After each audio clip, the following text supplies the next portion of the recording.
What's going on, everybody? Hope you are having a wonderful week so far. Welcome to the Will Clark podcast. I am Will Clark, if you didn't know, if you didn't guess. First of all, before we start, if you don't subscribe to this podcast and you listen to it regularly, please subscribe, please follow, please give us reviews, please give us a comment.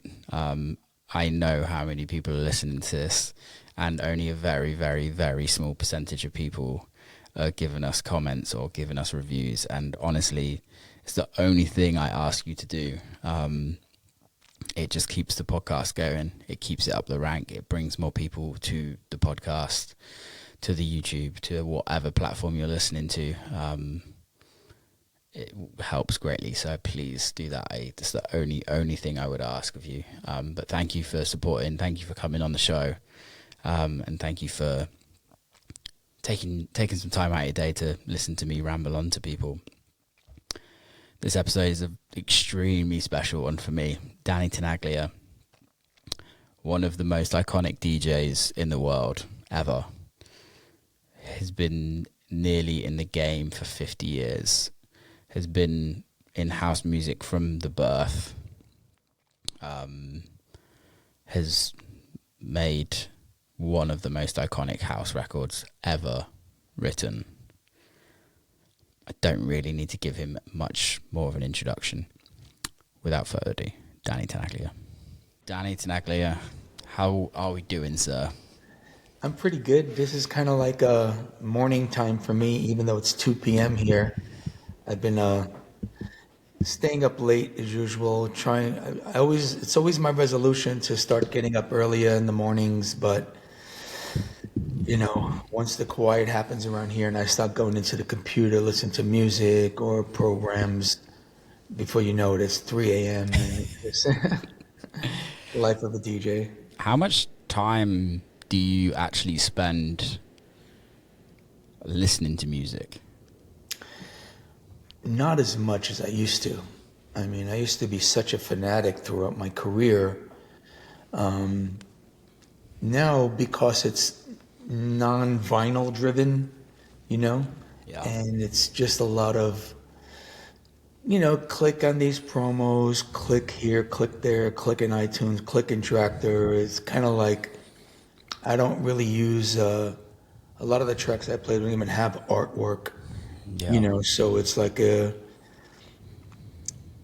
I get passionate about it and I go, full ahead into it when it's time for a gig to arise.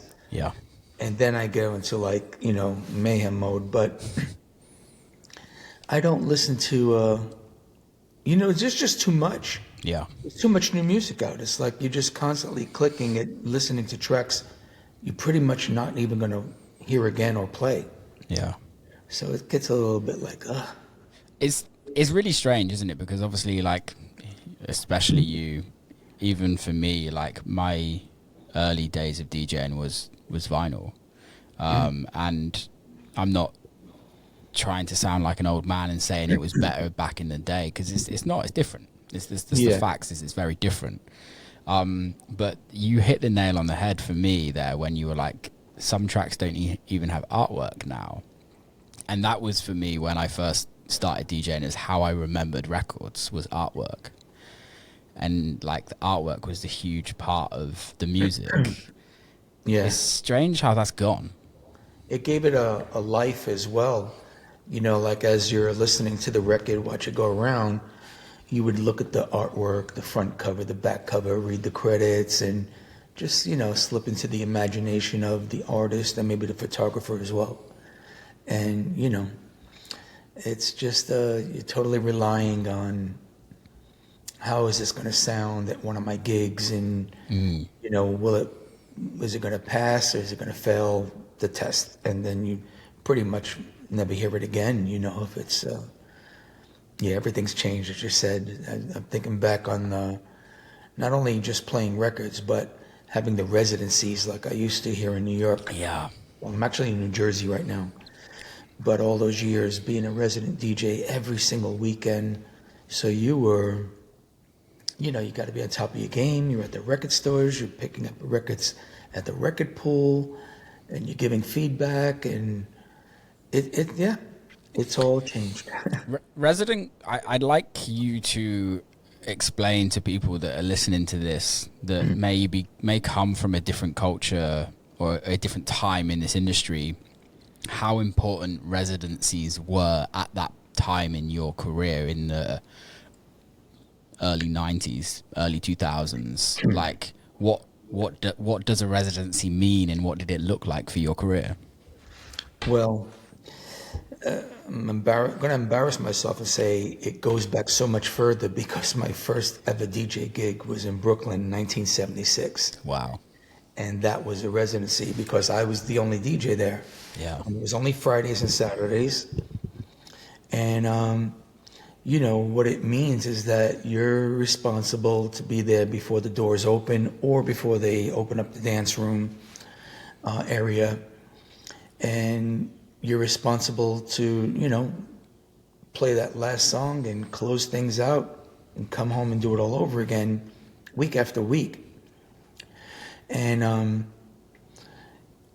the responsibility changed even more greatly once time progressed. But at the same time, a residency was a residency. Like after the for the record, the club was called the Miami Lounge, Okay. but it was in Brooklyn. It was a pub kind of thing with a dance floor. And after that, I went on to become a DJ in a roller disco in Brooklyn, 5 days a week for 3 years.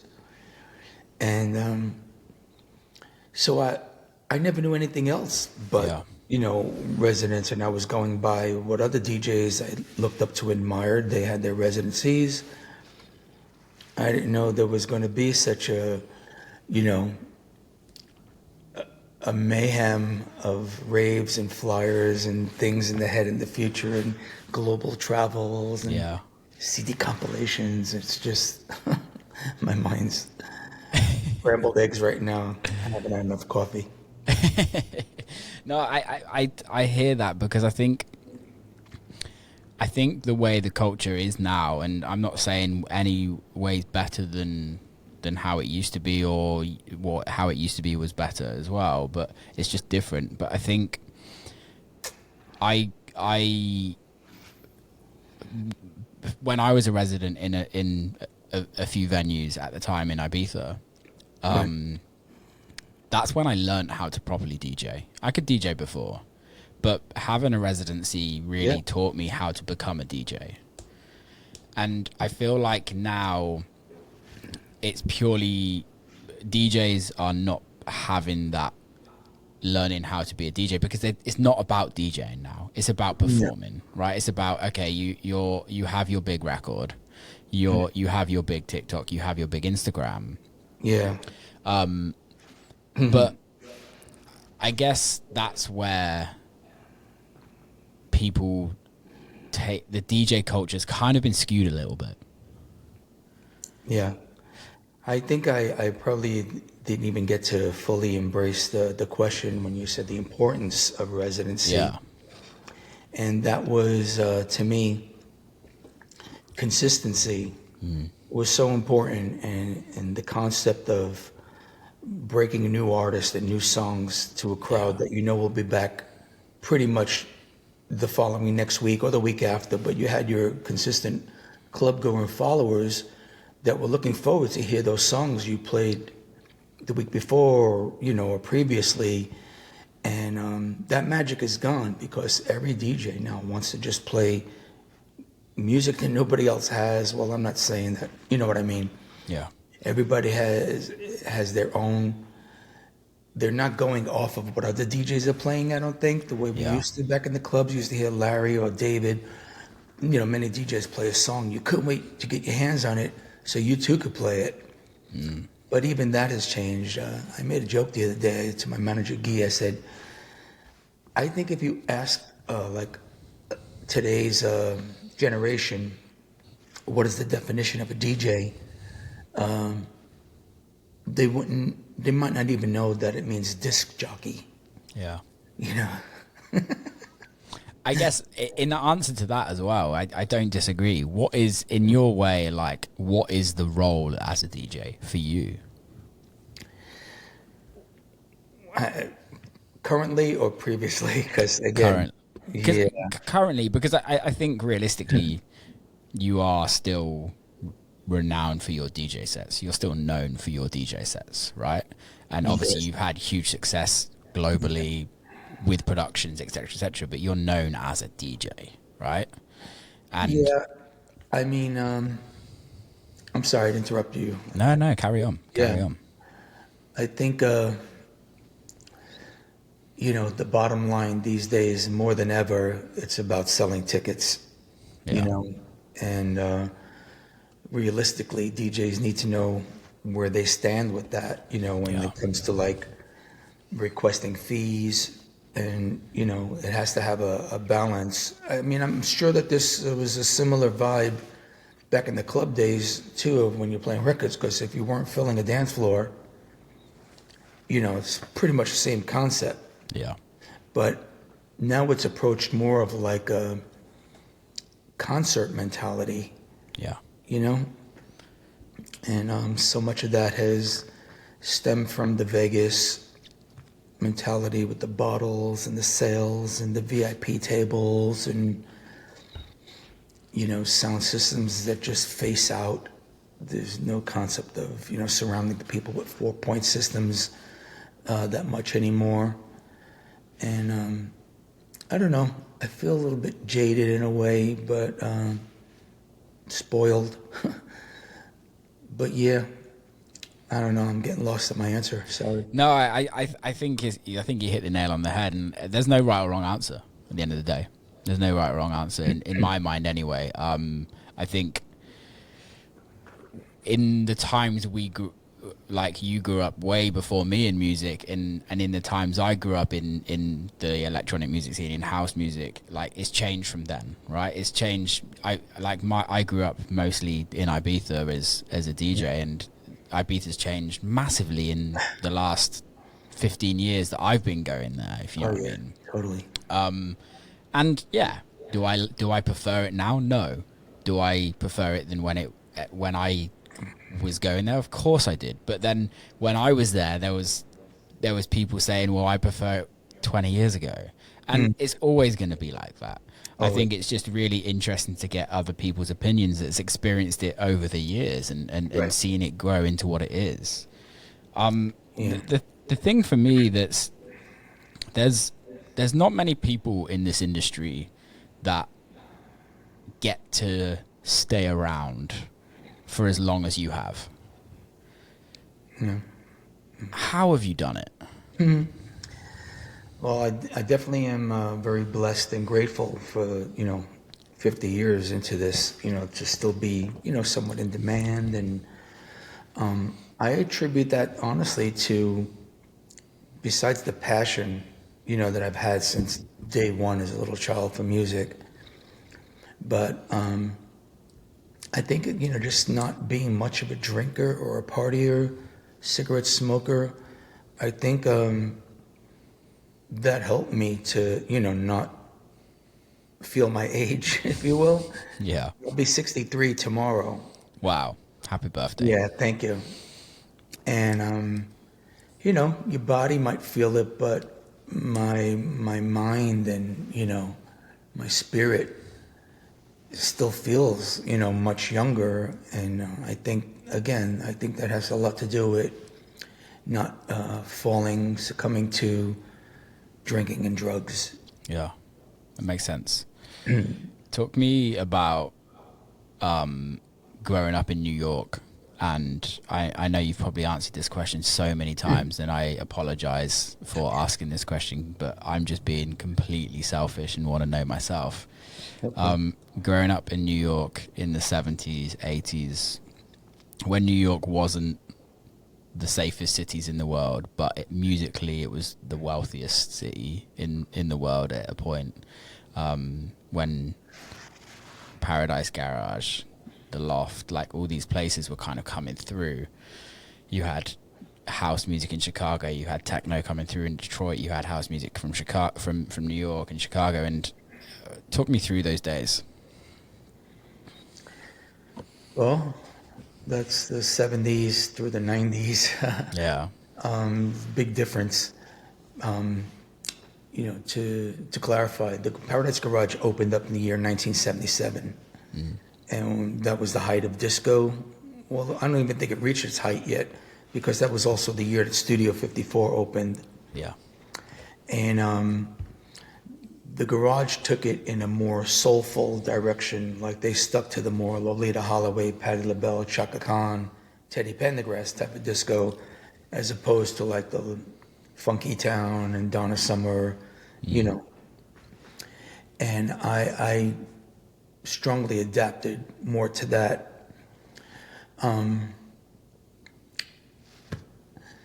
There's so much, the evolution of these generations, 70s, 80s, 90s, are just like floating through my mind. And there's so many things I could speak upon, like as far as the changes with, even if it comes down to like lighting and the underground appeal. Yeah. I was thinking of that word when you mentioned the change in Ibiza, is like house music used to have like an underground kind of vibe, and it wasn't so much about LEDs and screens and super flashy Vegas type lighting. And I think that's what has changed the most, from when I was just a kid, a teenager in my 20s, going out to these clubs, is that the participation for the songs from the crowd. You were just, a lot of people, we knew the songs that were being played for the most part. Yeah. And you knew when the break was coming, and you sing along, and just, it was just like something that you could just like look at somebody, whoever's on the dance floor, and this part of a song is about to come, and you just sync with each other on it. And I don't know, I'm so sorry, Will. I'm all over the place with my answer. You don't have to apologize. No, because I think, okay, you're 100% right. So much changes in every period. I guess going into the Paradise Garage, what's that initial feeling? Well, I've once described it this way, and it stuck with me because I realized, wow, that was a great description. To me, pardon me, having gone to other clubs and being a DJ already, like in a pub and a roller disco, and maybe a small club, and having gone out to a lot of clubs, I tell people, well, this description is more describing myself as like playing those small clubs as to playing on big sound systems. Yeah. And you really got 10 stacks kind of thing. But it's similar in the vibe to say that it was like you've been riding around in cars and minivans and maybe even Cadillacs, but when you went to the garage, it was like you were in an 18-wheeler. Yeah. Mercedes, top of the line, turbo, and you're like a kid in Disney World or something. You're like, holy shit, this exists. Yeah. The enormity. And to further share, I just totally recall that first moment. You walk up the ramp, you pay your fee, you slide into the dance room, and the first thing you're going to see is one of those large stacks. And it was quite early in the night. Like, it was only like about 1 a.m. Their hours were like midnight till noon, kind of, give or take. And the lights weren't down yet. Somebody was still on a ladder. I remember it so vividly, changing gels and things. And Larry was up in the booth, and he was playing Do You Want to Get Funky With Me by Peter Brown. Yeah. And it's... I'm getting verklempt. I might cry. No, I'm just kidding. And as soon as I turn that corner and I hear Peter Brown coming through the speakers, like in an instant, my life was changed forever. I just couldn't believe what I was seeing and hearing, and it was not even 50 to 100 people there yet. Yeah. And so what I was about to witness throughout the night completely defined, everything that I dreamed about from previous years and saying, I want to be a DJ, I want to be a DJ. And then crossing that bridge to Manhattan and going to a few clubs like the Loft, the Inferno, and several places. But once you enter the garage, game changer.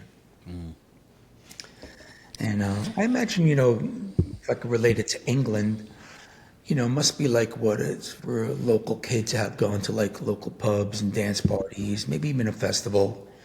But then they go to like Ministry or Fabric and Hacienda back in the day. Yeah, even further back. Yeah. No, I totally agree. I think I like for me to share like my first story of that was I was 11 years old and my dad took me to see Faithless live at like a local leisure centre. And like I was obsessed with Faithless at the time. Still am. And yeah, it was just that first time you heard the like. It was my first time hearing electronic music on a sound system that loud. Yeah. And the feeling of just a kick drum, just like literally, just goes straight through you, and like hooked ever since. And I think it's really special to kind of talk about those moments because we can get very jaded in this industry, in being in the business of music, is that we can forget those moments, and people are having those moments every time they come to our shows, and we're really fortunate that we can give people those experiences in sometimes industry that we don't love all the time, and it can be hard work to kind of see through it. Well, I've always been interested, and I've never actually spoke to anybody that's been to the Loft, but what was the Loft like? The Loft was nothing pretty. It was all about the sound. The balloons were pretty much their show. Yeah. They always had a ceiling full of balloons and minimal lighting that would pass through it. Usually it was like pin spots, it wasn't a disco ball, But the vibe was like being in someone's house, which you were. Yeah. And it just happened to be, a storefront kind of vibe in New York City, which, elevated it to it being much more than somebody's apartment. Yeah. I'm sorry that I'm Don't worry. having to keep clearing my throat. It was a house party. And that was the theme there, that I forget who made the song House Party, but he used to play it too. And they had like, tables set up with fruit punch and cups and beverages. It wasn't out of control. It wasn't messy. It wasn't dirty. And it was the truest form of underground. Yeah. You were there solely for the love of music and the unity of each other, and and what everyone was equally passionate about, being that specific style of music. It wasn't about the DJ. David Mancuso didn't mix. He would let one record end and start the other one. Wow. He wouldn't even pitch them down. Like he wanted Really? you to hear them the way the producer meant. And, I used to, because I was so young at the time, I used to be like, come on, like turn it up, the volume. Because he wouldn't play very loud either. Yeah. And, you want to hear it pump. Because now you're comparing it to other places you might have been. Of course, yeah. And he was just all about, sonic intelligence and clipped horns, and he did it his way, and it was an after hours. There was no drunks, so it was good. Amazing. At what point in your career did you really feel that this is like I'm part of the scene now? Like I'm part of the furniture where it's like, okay, I'm doing this and this is all I'm doing. Definitely more into the 90s. Yeah. I'd say first as a DJ, I started touring overseas as a DJ in 93. Okay. And so I started to get attention in that capacity for putting out records like Bottom Heavy and, records on Tribal and Twisted. And that was one way, but I don't think it was until I got not only the residency at Twilo in New York City, because then from there it was all uphill, like with gigs and venues and, better fees kind of thing. Yeah. But I was also making strong statements annually at the Winter Music Conference in Miami, before it got out of control with so many clubs and Ultrafest, and it was no longer a conference. It's no longer called the Winter Music Conference. No, they snatched it up. They call it Miami Music Week. Yeah, and it's definitely interesting. So it used to be held at hotels. People would sign up, pay a fee, get a badge or a delegate. You would go into the conference rooms, hear everybody talk about everything from radio play to technology, get to meet and greet, schmooze with a lot of, people that you were fans of their work, I mean, for me, when I was younger, it meant so much for me to be in the same room as Arthur Baker, Giorgio Moroder, Shep Pettibone, all these names, Jelly Bean that were up on the panel. And when the panel was over, you could go up and ask them a question. That's completely gone. It's gone, yeah. We used to have that in New York as well. The Billboard magazine used to do something. Interesting. I didn't know that. Yeah, and then there was the New Music Seminar at the Marriott Hotel. But for me in the 90s, I had pretty much what a lot of people would consider the party of the year. Oh, don't miss Danny's party at Groove Jet. And then it went on to, from the early 90s, when Groove Jet ended, a Club Space opened in 2000. Yeah. I was the first DJ there, and we moved the Groove Jet, no one's called it the Groove Jet parties, but the annual Winter Music Party there. And then up until 2003, then I felt like the magic was starting to slip for that, because things were just, progressively changing. Yeah. And, so I would say the 90s, gave me a solid foundation at Twilo starting 96. Yeah. And then what I had in Miami. And then now I've been to 50 countries, as a DJ. And, it's funny, next year, 2025, I'm going to attribute that to 50 years of me being a DJ. Because as I mentioned earlier, I was working at the Miami Lounge in 1976. And, I think it's safe to say that a year before I was already a DJ, like I already wanted to do this. I had discovered it when I was like 13 or 14. Yeah. So I figured, let me just round it off to a nice number, 1975 to 2025.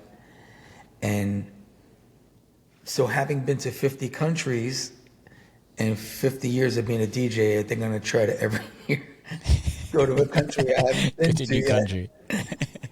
But I guess, like, reflecting on that, 50 years in this industry. Yeah. Like, how does that actually feel? I want to say old to be silly, but it doesn't. It feels strange because if I think back to the first time I ever, let's say, got in a studio and made a record, that was 1988. So it's hard to imagine that was almost 40 years ago. Yeah. That's when it gets like, holy cow, But I don't know. I guess it just is what it is, You wake up every day and you just get right back into your routine. And now I'm preparing for a gig next Friday with Hernan Catano, Sebastian Leger on Friday. And Saturday we're going with techno. My guest is Chris Liebing. Then the following week I'm back to Miami for those winter music party week conference. Yeah. And then I'll be hustling all year because I got to afford this bringing home. What was I thinking? Yeah, every time. I want to. I don't often ask this to people, but I'm really interested. What was your childhood like? I would say very musical. I wish I had better words to really describe, but my family saw it in me as well. Like when I was a mere boy, maybe not even 5, all I really wanted to do was be around records, or my dad had a reel-to-reel machine, and my relatives used to have like some picnic type parties or in the backyards, and my mom come from a big family she was one of 9 children. Wow. And back in those 60s, they would play music in the yards, and somebody had a guitar, somebody had a tambourine, and somebody had the mic, and I would gravitate to that. Or when they weren't, I was often, Danny, go play the records. Like I was in charge of the music at some of these parties, but then I also gravitated to the instruments myself. And I started displaying a gift for piano and guitar at, let's say, age 9, 10. Okay. And I was following what my aunts and uncles did and learning to play by ear. But I was doing it really well as a kid. And then they put me in for music lessons, and I hated it.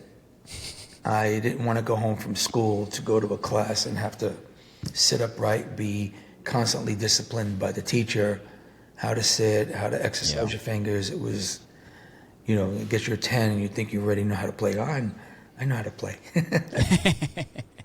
That lasted maybe 3 lessons and I never went back. But it was a very, very musical childhood of instruments and even toys. They knew what to get me for Christmases and birthdays. It could be a toy piano, it could be another record player. And as the years developed, whatever was the new modern boombox or something.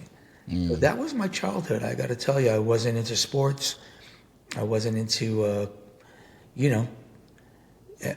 I even at school, all I would do is dream about getting home and just going right to the music and the records. And back then was a very different time in the world where music wasn't necessarily always a career decision, right? No. How were your parents around that? It was hard because they didn't understand, because it was all so new. Yeah. And to them, DJ, the concept of it meant by like what they hear on the radio, the local disc jockey playing the favorite hits. Yeah. So basically I could narrow it down to them saying, what do you mean you want to be a DJ? You like Cousin Brucey, like Wolfman Jack, like these names of DJs that have these personas? I'm like, no, I want to play in a nightclub making people dance. And, and they were like, where's this going to go then? Like, how are you going to make a career out of it? How are you going to make a living? And I think the fact that I have 4 brothers took a lot of that weight off of me. Yeah. Because I just, kept doing my thing. I was a good kid, never in trouble, never in fights, never arrested, nothing like that.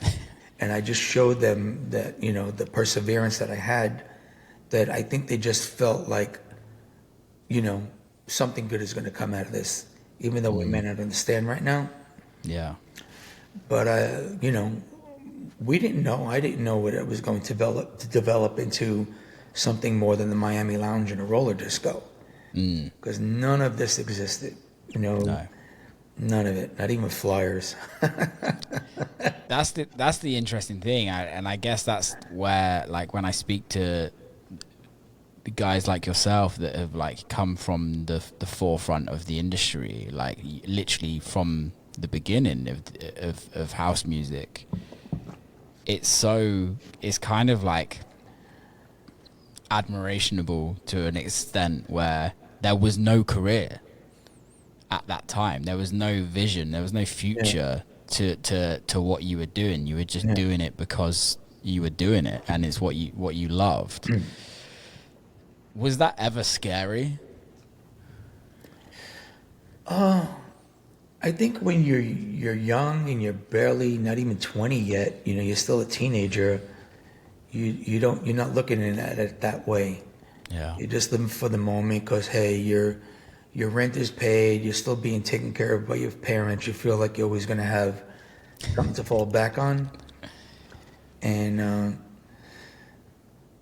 yeah, I guess I kind of got lucky, you know, because I didn't know where this was going to go myself. I just thought I wanted to be like a Larry and a David, not even knowing how much they were making a year, or, you know, how meaningful, you know, it was or wasn't.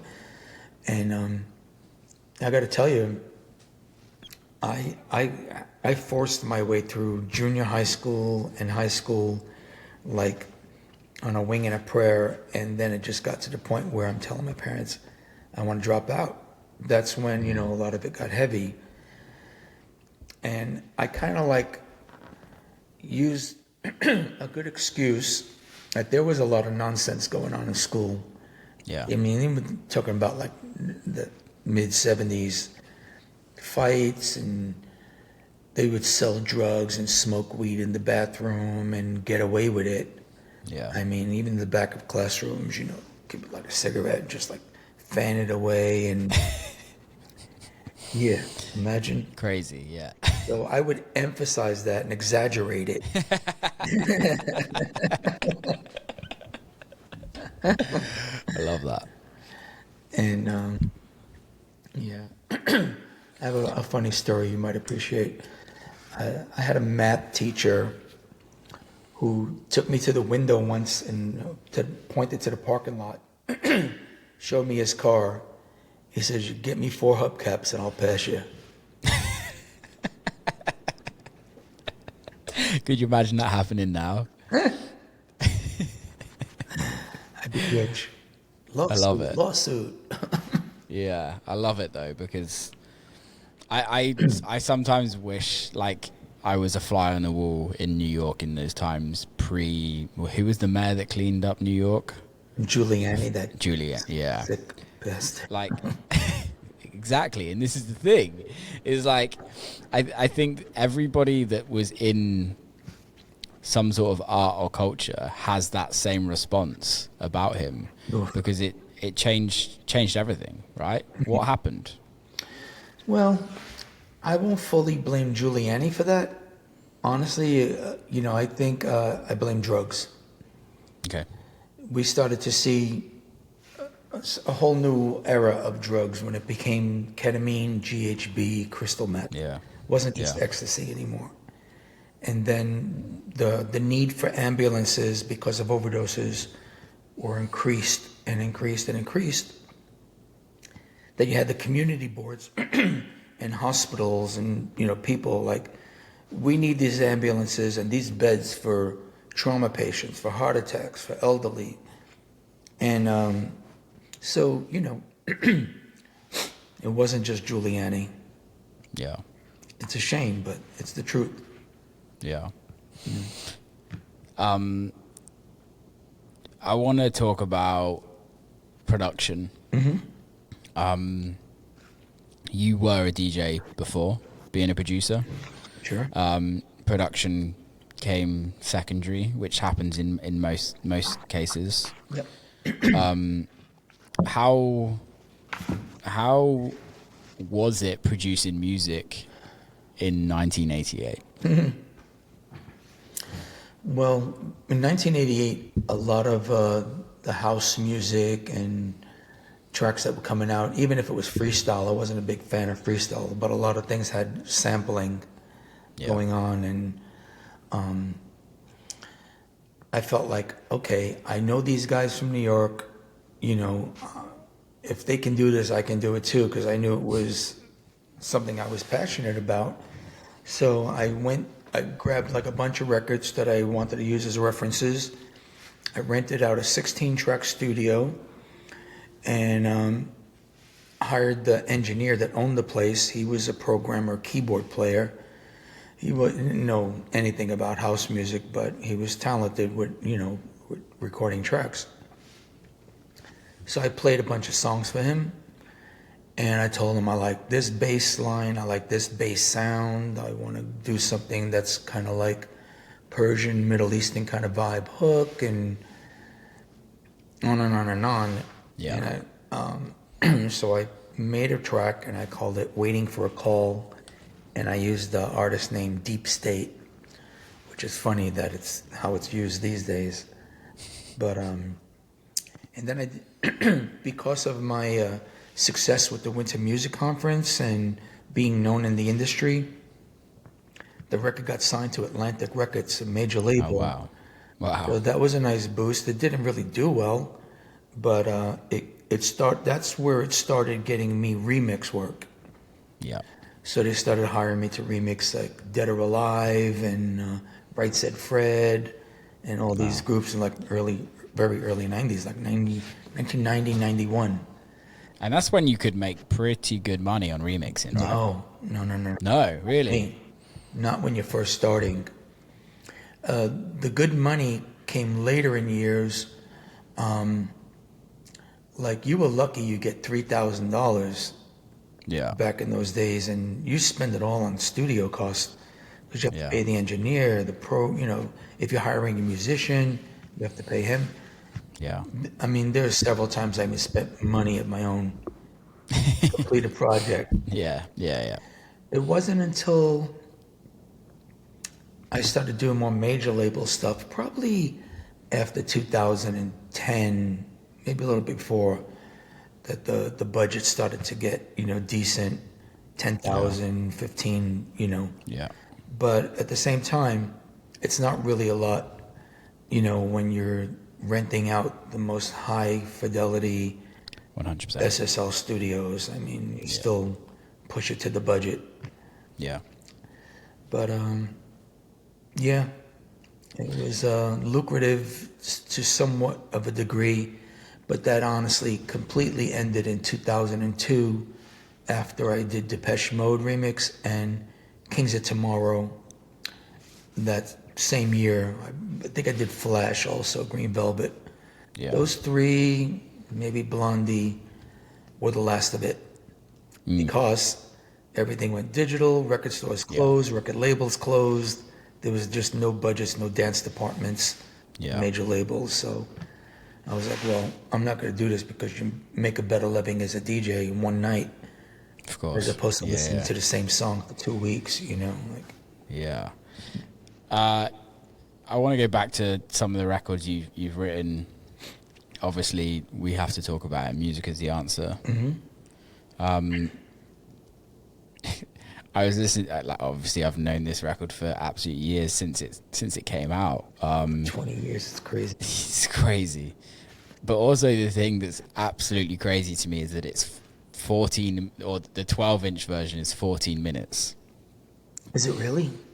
Yeah, No. I've got it here in front of me. Original extended 12-inch mix, 14 minutes, 9 seconds. Is that my version or Deep Dish or somebody? I think that's your version. I don't remember doing a version that long, but I wouldn't be surprised. But Yeah, really it's your version. Now I can go hear it. Pardon? Now I want to go hear it. Yeah, it's the first one on your Spotify. Hysterical. And how... You've literally made one of the biggest records in house music. Like, hands down. It is... Music is the Answer is one of the biggest house records in house music. And we don't get records like this anymore. At all.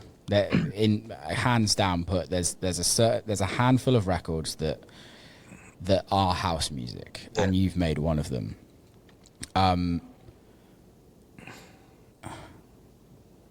It's really hard to ask this question because I don't know the answer, but I can imagine the answer to it. But Like, how? Well, yeah, obviously, there's no way I could take all the credit because if it wasn't for Salida, Yeah. who's in Chicago, the label person at the time, I was playing a song that came out by Salida and the Heavy Hitters. I was kind of like championing in a lot of songs at Twilo at that time, you know, Merc and Deep Dish, because I would get them first. Yeah. And there was some excitement around that, you know, like, wow, Danny's playing Mess With My Mind with these songs. So he called me up and he said, listen, Salida has a concept that maybe you'll be interested in, and we'll get her to sing it on the phone for you. And here I am on the phone, and she's immediately just singing, dancing, and prancing, grooving. I felt it right away. Like, I was like, oh. And what I take most pride in for this particular song is that, you know, I'm not a trained musician. I'm a frustrated one, but I have a really good ear with notes and chords and things that are just rubbing or not working right. And I came up with the whole concept by myself, musically, you know, bass line and the piano chords. And it's not the most sophisticated, you know, composition musically, but the lyrics inspired me to do whatever came out of me. And I guess it was just, you know, a magic from above that was like a kind of destiny. It's like, you know, I really, really felt it. And I gotta say, while I'm on this, is the same thing happened for me with the Be Yourself. Yeah. Is those two productions, and they're both Salida on lyrics, just came from inside of me, like, you know, and I wish there was more of those, you know, because those are two of my personal favorites. And I don't have many, many favorites that I've done, but those two are up there. And meaning, like, not only the part that, you know, Salida put into it, but the musical effort that I was able to get out of me. And I think, you know, I think if I could answer a question that you didn't even ask yet, why aren't there more of those? And I think being a DJ has always been my first love, my first passion, my first career, the one that helps me pay my bills. Yeah. Being a producer, and even with Music Is the Answer, because there wasn't a video to it, there wasn't you know, artist, major label, the way they generate promotions for that. Everybody knows it, but it doesn't bring a lot of money because there wasn't like a lot of radio airplay. It's not in any movies, you know, things like that. So I might get $2,000 a year from it. Yeah. You know, which you know, it'll pay a car bill or two. But Exactly. It's crazy though to think that everybody knows that record, whether you are in house music or not. yeah, Like yeah. every like I could play that record to my parents and they would know that record. I could play that record to my nephews and they would know that record. And I'm blushing. is but is that how you feel about that record as well? Do you feel like there's been a shadow that you've kind of like had to? Was there like an expectation after releasing that record that you gave yourself, or do you ever regret releasing that record?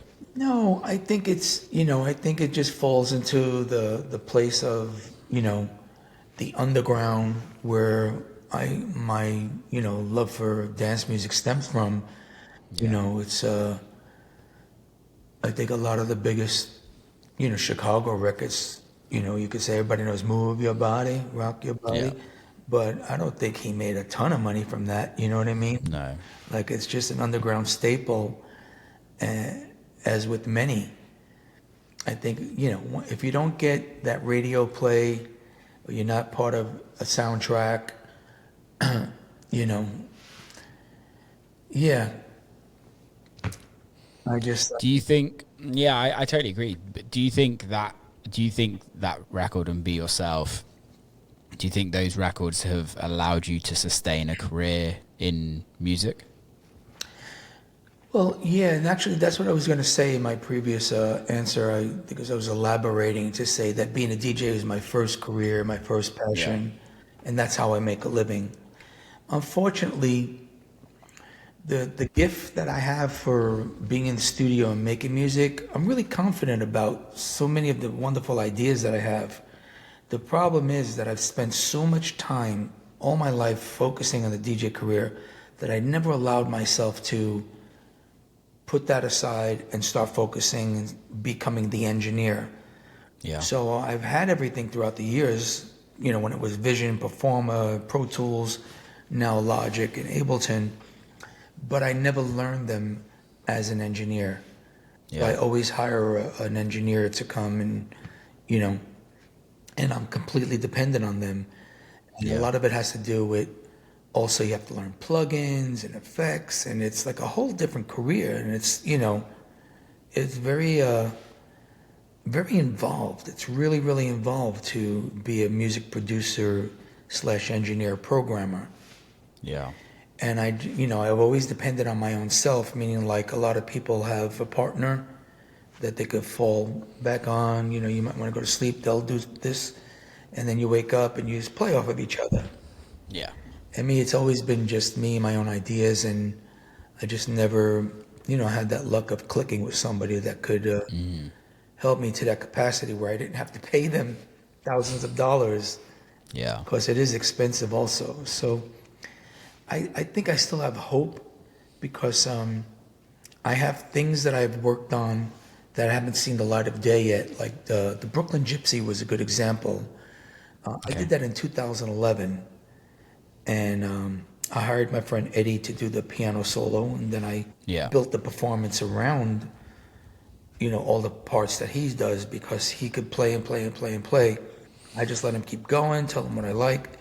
But when it's time to have a mix day, it's a minestrone. The people might not ever think. They'll be like, wow, who did the keyboards? And then, it's kind of like if people on I don't want to embarrass anybody, but if people heard some of the vocals, let's say like Music is the Answer or Liz Torres or some of the songs I've done, if they hear all the vocal passes and what I had, how I chose this part and this part, this part to make it one, because not every, it's kind of like a keyboard player. You're going to try Yeah. different things, and then once you get the one you like, you're going to put it in the sequencer, and it's going to correct the notes.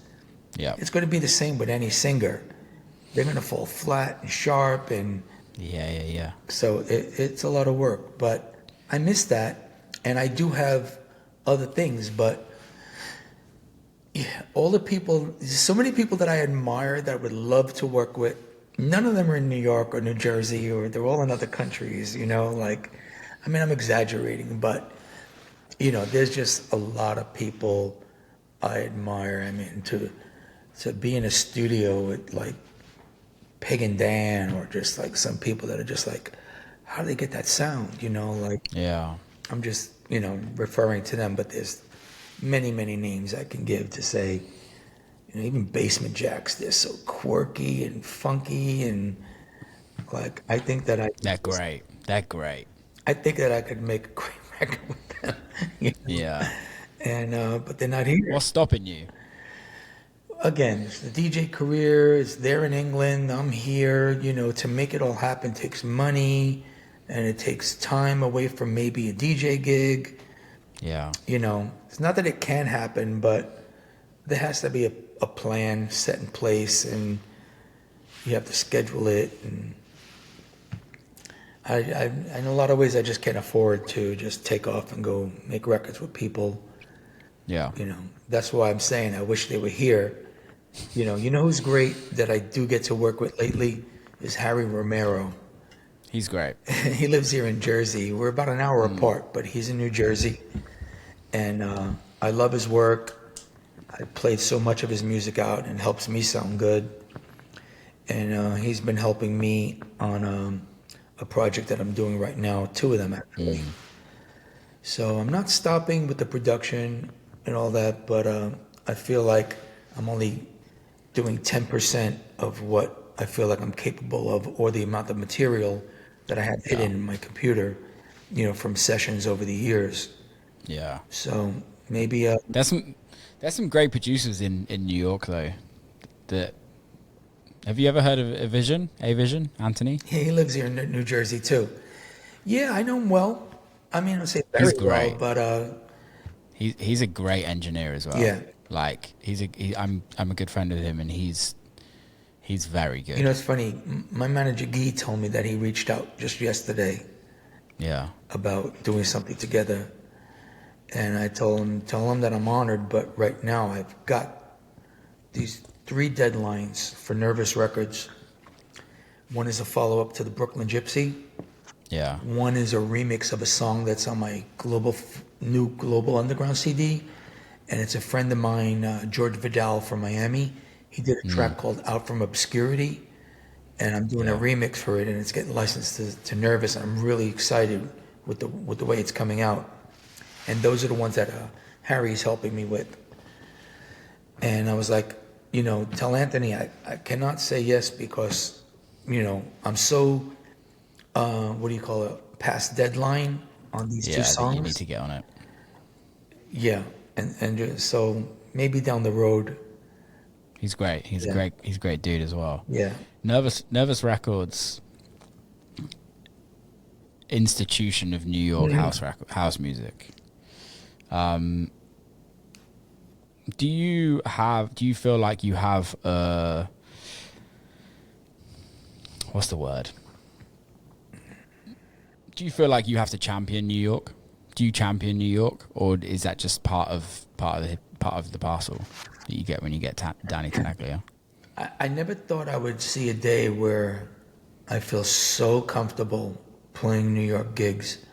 Like it's definitely a blessing because I still get the butterflies. I still prepare like a madman for each gig, but there's become such a level of trust and admiration for what I do and the songs that I choose to play. Like people really trust my selection, and I guess that's an insecurity that a lot of DJs might have, because you want to go in there, you want to do your own thing, and you're taking a lot of risks. But there's a lot of different ways I could say this, but back in the day of playing records and being a DJ in nightclubs, the fear was putting on a record that would clear the dance floor. And the owner would come in the booth and freak out and say, put on Madonna. And now that worry is completely gone. Amazing. I don't feel like I'm ever going to lose a clear floor for something that I'm about to play. I think that the anticipation is already there from the people to see how I'm going to play it, what I'm going to play, how I'm going to play it. And, I got this right in front of me, but I use 2 of these at my gigs. And you got 64 loops in here. And I use 2, one's more a cappella, one's more drum driven and loops and effects. And it's like a live studio production because I surprise the hell out of myself. I'm often taking pictures of screenshots as my track is rolling to remind me of what just happened between 2 or 3 loops that gave me patterns of inspiration where I'm not going to use Adam Bayer's drum or Timo Masa's thing or Carl but the ideas, the patterns, to put those together, maybe using different kind of instruments. Yeah. I mean, that's really the way to do it anyway. We all do it. We get ideas from elsewhere. Totally. And look how many people, got inspired from Kraftwerk. True. So that's what I love about it, and I think people feel that from me, that excitement. And do you get that everywhere you go, or is that just New York? I gotta say, I'm fortunate that it's been that way for some time now. Even in my travels, But being that you mentioned New York, and New York is home to me, Yeah. you know, of all places, that's where you don't want to mess up, is on your home front, Yeah. you know? And so, yeah, I'm really grateful that, we've come to a place where I don't have the insecurities. I think a lot of it honestly has to do with it. People, they badmouth the sync button so much. Can we talk about this for a second? We can talk about the sync button. Bring it on. The thing about people judging people by using sync or not, I can tell you, to me, in some ways, it's been a lifesaver, because I don't think anybody has an idea of what it's like to be in a festival on a stage with bass rumbling your body from underneath. It could be a club as well. And you trying to cue up a record while your body's feeling bass, and the sound is only facing out, you're totally depending on your monitors, and you're trying to like mix, two records that weren't easily made by today's drum machine standards. Yeah. So now that I've gotten to a production mentality of DJing, I tell people, if a lot of your favorite songs right now, your tracks that you hear, everything is syncopated through the sequencer. Sure, there's a little bit of sloppiness sometimes with a loop. We kind of accept that, embrace that. But for the most part, if something's going blip, blip, blip, you're going to nudge it this way or that way so that it's in sync. Yeah. So I think the insecurity part was that I don't have to fuss with that no more. Now I can totally focus on what you're about to hear out of these speakers and elevate it to a place where very likely there are some tracks I would never even consider playing if I didn't have this thing right here to give me an open hat, a clap, and a kick to give it that oomph, or specific loops. A lot of times it's like a tribal element. You just put something on and it just enhances the song to a degree of like, once you take it out, you're like, Yeah. you don't. Yeah. So that's my. I think you hit the nail on the head. I think it's the reason why they put it there is it's a tool, right? And use it as a tool. I think what a lot of people, why it's so controversial, is because so many people just think it's cheating. But I have this to say about that. Any DJ that's playing today's music, you go to Beatport, your favorite songs are the newest ones by Harry, Mendo, whoever. They're all locked and synced anyway, so you can turn off the sync button. If you mess those up and your sync button's off, then you might want to reconsider it. Yeah, because it's already tailor-made for you. So, if you're playing disco, I challenge people to try and play and mix the records that we used to play before it even came out on a 12-inch, where it was just a 45 or an LP cut. Back then, 90% of the records faded out. You didn't have a drum loop to get out of. And sometimes it was just, boom, the record would start, horns and vocal. So you had to like, cut it in, and get lucky on that fill. There's so much that I can, make fun of with the way we used to, like, I said I was going to do that here once I moved in and got everything downstairs in my basement. So I'm going to do a setup and embarrass myself by putting on some of these records, let's say groups like Ecstasy, Passion and Pain, or, stuff on Philadelphia, MFSB kind of stuff, and show people what it was like trying to make it work. I mean, I'm Every Woman by Shaka Khan. It's like, try that. I want to see anybody who says, not you. I'm just saying. no, I agree, because records were made differently, and also there was such a human element to those records. Yeah, but I'm making fun of the people that are there on their, on their little home pages and their Facebooks, like, knocking DJs for using a sync button, you know. Meanwhile, the Yeah. records are already tailor-made, so it's, if they're playing predominantly music of this generation, even 90s, Yeah. but 70s and 80s, you know.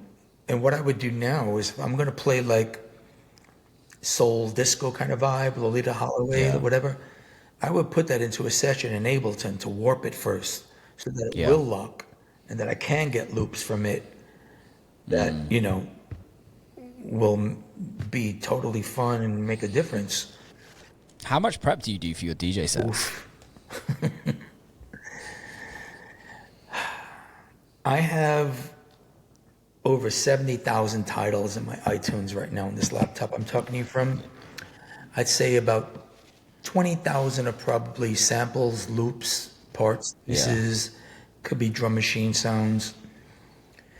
And now, let's say today's a great example. When I hang up with you today, I'll be spending the whole day going through new music and older stuff as well, because now I'm going to put myself in the frame of mind, okay, I'm playing with Hernan Catano and Sebastian, which is going to be more melodic and Yeah. not so techno, because I'm saving that for the next night with Chris, which is a whole different hat. Yeah. you know. And what I do is once I find the ones that I think have good potential of me playing them, then I transport them into Tractor and I start my playlist in there. And I'll give them names like early, late, Yeah. energy, tribal-ish. Then once I get those in Tractor, I make the cues on them for the sections that I might want to repeat or loop. But now, to make even things even more mental, I don't know if you're familiar with Tractor and if you use it at all. I used to use it. I haven't used it in years. Well, I'm going to give you a reason to go back. There's so many companies like Isotope and Neural Stems that come out with the, break it down the track, drums, acapella. Tractor does it now. Really? That's game changing. That's all I've been doing for the last week. That's why I've been up late every night. And I'm like, wait, there's no way I'm ever even going to play this song. I just wanted to hear the acapella. I've loaded Beatles in. I've loaded just for the sake of it, just to say, wow, I have these masters. And if it's something that you've already warped, let's say a disco record, Yeah. and you've already warped it, it remembers the lock. So it's called Nuo Stems. That's amazing. NUO-stems. Wow. And you just load it into Track the Deck, and it shows you breaking down 4 ways. And you use the same controller that you would for the remix deck. Yeah. So it's vocals, bass, organs, or whatever, mid parts, and drums. Wow. Right there at your fingertips. It's And you can be so creative with that. Yeah, that's why I'm kind of like annoyed at the same time. It's like, something new to learn. It's like, I'm gonna be fucking 63, man. Where was this 30 years ago? But thank God it wasn't, Yeah. because some of the greatest songs ever would have been Would totally never have happened. butchered, and everybody would have been turning in remixes, their version of it. And Do you ever get that? Do you ever get that frustrated where you, even with like some of your records, when people remix them, edit them, like I bet you've heard some fucking awful versions of Music Is the Answer. It's so sad because sometimes over the years I've heard so many remixes of Music Is the Answer. And to me, when a person has no clue of the key that it's in, and they're just not following it, I'm like, what are they, I try to imagine what they're hearing or what they're not hearing, how it's just completely in a different key. Yeah. And it immediately triggers me instantly, and then it keeps going, and then it's often out of sync. It's not like dancing and prancing, it's just late or early, And sometimes that could work, to give it a different vibe. But I've heard so many bad ones, and I feel bad. I'm like, how do I even reply to these people? I just don't. How I want to ask you this because it's on this subject with music as the I answer. hope nobody's watching this that's in here. Probably. Fuck it. Doesn't matter. There were some good ones. Well, and this is the thing is so it's actually interesting because Joe Goddard, he did the song, he remade Music is the Answer, right? Yeah. But he also added a song to it. Yeah, he's only using the chorus. Yeah. What's your thoughts on that? Because it's been 20 years plus, I started to think of it, well, I didn't have much luck with it monetarily, that maybe this could be of something that could help me because, I'm into my 60s now. It's the only song that might bring me something. I mean, collectively, when you get your royalty statements, I might see elements and Be Yourself and a little bit of this, a little bit of that. But Music is the Answer is like, boom. Yeah. And like I said, it barely brings me $2,000 a year. Yeah. So I thought if Joe Goddard did it and it became a hit, and maybe I'd see more royalties from it. That was the hope. I was hoping Lady Gaga would redo it. If somebody, Beyonce, sing this song. Somebody's gonna do it. I've got a feeling somebody's gonna do it. Well, they better hurry because my mortgage is killing me.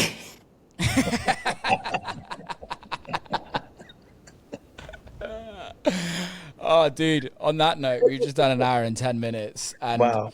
I feel like we could carry on this conversation forever, but I don't want people. I want to leave a bit to people's imagination. Yeah, I'll be happy to do part 2. You will. Yeah, I'd love that. Fun. I'd love that in future. Have a great birthday tomorrow. Thank you so much. Appreciate it. Keep doing what you're doing, man. What you've done for the scene is you may not know it. But it's extremely special. Appreciate it. So thank you very much for that. Thank you for coming on. Thanks for taking your time out.